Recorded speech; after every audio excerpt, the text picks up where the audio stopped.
cabdikaafi cali jaamac wuxuu ka mid yahay ardayda maanta buugga difaacatay cabdikaafi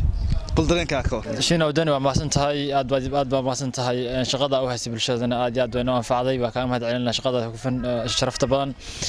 runtii caawa waxay ahayd habeen qaaligu ah aad igu weyn aniga iyo maxaan ku raahdaa bahda kala asxaabteeda kalaaska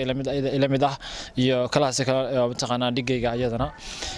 xaqiiqatan caawa waxa kamid tahay habeen kamid ah habeenada noloshada ugu qaalisan waxaan gaarnay qab kamid ah ahdaafteeda noo degsanayd oo aan ku soconay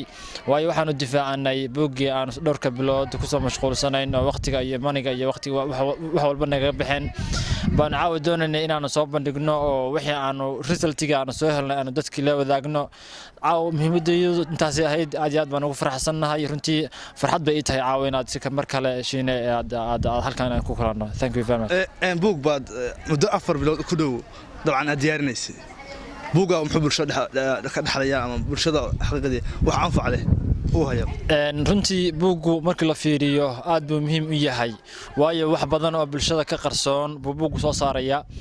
waan jecelahay insha Allah taala inaan bulshada iyo maxaan ku raad cid walba ay gaarto guri walba iyo mintaqaana iyo goob walba ay ku gaarto buuggu wuxuu muhiimada u leeyahay bulshada waxa weeyaan bulshadu waxay ogaanaysaa gaab badan oo ku jira adoo ku guda jira dabcan mawduucana ka baxayn waxaana bal mawduuca dooratay wax yar inaad naga iftiimiso aniga mawduuca aan doortay aan mintaqaana ciwaankayguna ahaa aan doonay bulshada inoo iftiimiyo waxa weeyaan dhaqanka bulshada aadayna Soomaaliyeed waxaan leenahay dhaqan soo jireen ah xaqiiqatan dhaqankeena soo jireenka ahaa bulshada wuxuu u leeyahay wuxuu kaga jira position aad muhiim u ah aniga markay title-kayga aan doortay waxa weeyaan social cultural factors-ka affecting nutritional status of lactating mothers maxaan ku raahdaa saameynta uu ku leeyahay dhaqanka bulshadu marxaladda hooyada ee naaska nuujinaysa markaa marxaladda hooyada naaska nuujinaysa wadankeena marka loo eego runtii waxaa jira disability aad u badan oo maamada laftigeeda soo food saaraya waxaa kamid ah cunto xumi waxaa kamid ah income xumi waxaa kamid ah maxaan ku raahdaa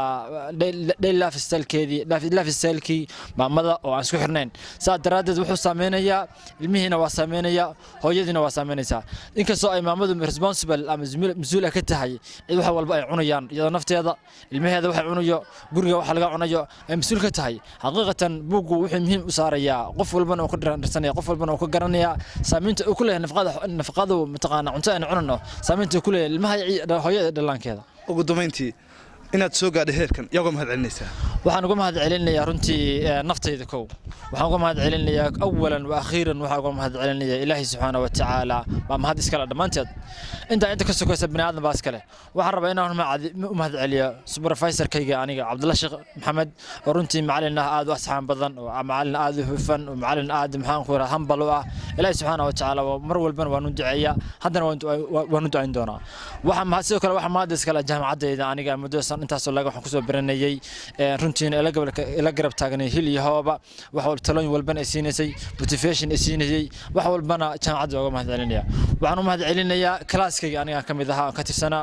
waxaan u mahad celinayaa gabar walaashaya oo runtii anigan aad saameyn wax mar walbana motivation ii samaysa mar walbana maxaan ku raahdaa aan ka dhigto saaxiibkayga koowaad waa walaashay Muxubba Faarax Cabdi Mataan baa la yiraahdaa hooyo ay dhashay aad baydan ugu mahad celinaya thank you iyadan waxa la mahadsantahay aad baa mahadsantahay sidoo kale waxaan rabaa inaan u mahad celiyo shiina wadani oo laftigiisa isagoo ay suurtageliya caawin halkan ka hadlo waa runtii maxaan ku raahdaa xubin aad u furfuran aad u fircoon maxaan ku raahdaa clipskiisa iyo xogta isagoo bulshada u hayana ay tahayna waxa aad muhiim u ah shiina waxaan leeyahay aad u mahadsan aad baa mahadsantahay Cabdikaafi waxaan ku leenahay hambalyo hambalyo team Golden Media